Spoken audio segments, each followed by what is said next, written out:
John chapter 11. Now a man named Lazarus was ill.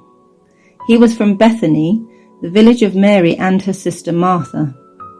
This Mary, whose brother Lazarus now lay ill, was the same one who poured perfume on the Lord and wiped his feet with her hair. So the sisters sent word to Jesus, "Lord, the one you love is ill." When he heard this, Jesus said, "This illness will not end in death.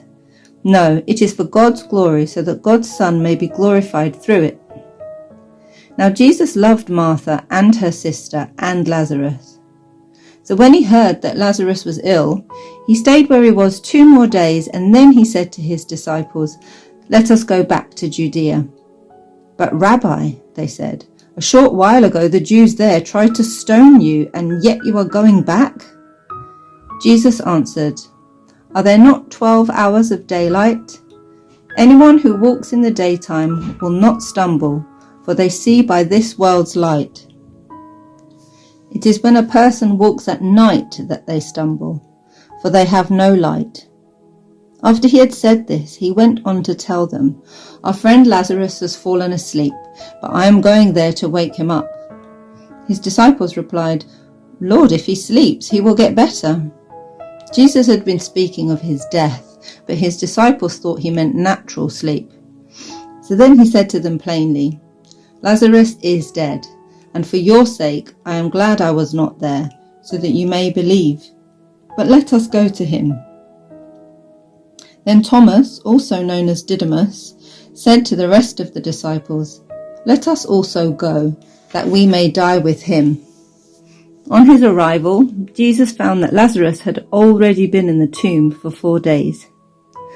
Now Bethany was less than 2 miles from Jerusalem, and many Jews had come to Martha and Mary to comfort them in the loss of their brother. When Martha heard that Jesus was coming, she went out to meet him, but Mary stayed at home. "Lord," Martha said to Jesus, "if you had been here, my brother would not have died. But I know that even now God will give you whatever you ask." Jesus said to her, "Your brother will rise again." Martha answered, "I know he will rise again in the resurrection at the last day." Jesus said to her, "I am the resurrection and the life. The one who believes in me will live, even though they die. And whoever lives by believing in me will never die. Do you believe this?"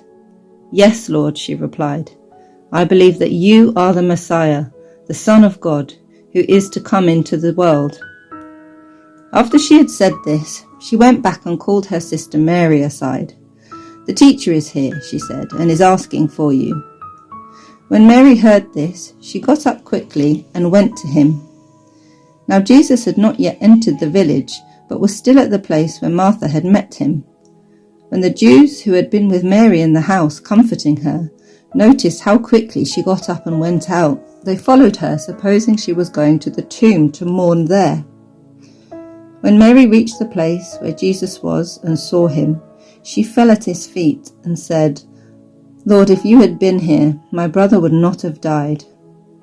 When Jesus saw her weeping, and the Jews who had come along with her also weeping, he was deeply moved in spirit and troubled. "Where have you laid him?" he asked. "Come and see, Lord," they replied. Jesus wept. Then the Jews said, "See how he loved him." But some of them said, "Could not he who opened the eyes of the blind man have kept this man from dying?" Jesus, once more deeply moved, came to the tomb. It was a cave with a stone laid across the entrance. "Take away the stone," he said. "But Lord," Martha said, the sister of the dead man, "by this time there is a bad odour, for he has been there 4 days." Then Jesus said, "Did I not tell you that if you believe you will see the glory of God?" So they took away the stone. Then Jesus looked up and said, "Father, I thank you that you have heard me. I knew that you always hear me, but I said this for the benefit of the people standing here, that they may believe that you sent me." When he had said this, Jesus called in a loud voice, "Lazarus, come out!" the dead man came out, his hands and feet wrapped with strips of linen and a cloth round his face. Jesus said to them, "Take off the grave clothes and let him go." Therefore many of the Jews who had come to visit Mary and had seen what Jesus did believed him. But some of them went to the Pharisees and told them what Jesus had done. Then the chief priests and the Pharisees called a meeting of the Sanhedrin. "What are we accomplishing?" they asked. "Here is this man performing many signs. If we let him go on like this, everyone will believe in him, and then the Romans will come and take away both our temple and our nation." Then one of them, named Caiaphas, who was high priest that year, spoke up. "You know nothing at all.